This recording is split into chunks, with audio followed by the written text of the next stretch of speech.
May 2 minuto po kayo, sir, para sa inyong top 3 priority platforms. Makakalikasang gabi po sa inyong lahat, no?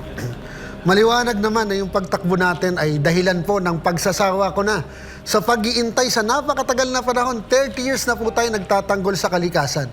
Kaya ang unang-una nating plataforma ay yung makapagdeklara po ng climate emergency at kasabay nito ang isang climate emergency act. Bakit? Kasi problema natin ang climate change at hindi po tayo handa.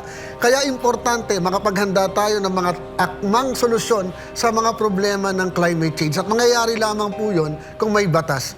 Pangalawa po, pagkain at kalusugan. Gaya nung nasabi ng mga kasama natin, ang agrikultura po, napakayaman natin, pero hirap na hirap tayo, gutom tayo. Kailangan baguhin natin ang approach sa agrikultura. At sa health, kailangan nating i-shift sa primary health care. Dapat doon pa lang sa barangay, ayusin natin ang ating kalusugan at idagdag natin sa preventive medicine kasi doon tayo nagkakaproblema. Ayaw ng mga pharmaceutical na pinipigilan natin ang pagkakasakit ng ating mga kababayan.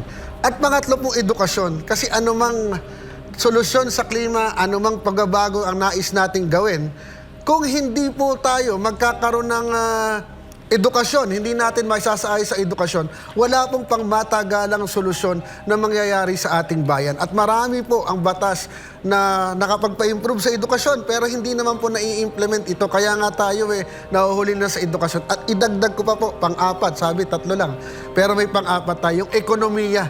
Kailangan pong baguhin natin ang sistema ng ekonomiya natin na nagpapahirap sa atin.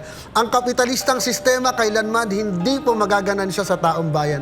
Kailangan gawin natin itong isang well-being economy kung saan kasama ang natural resources at human resources. Sapagkat ito po ang tunay na yaman ng isang bansa.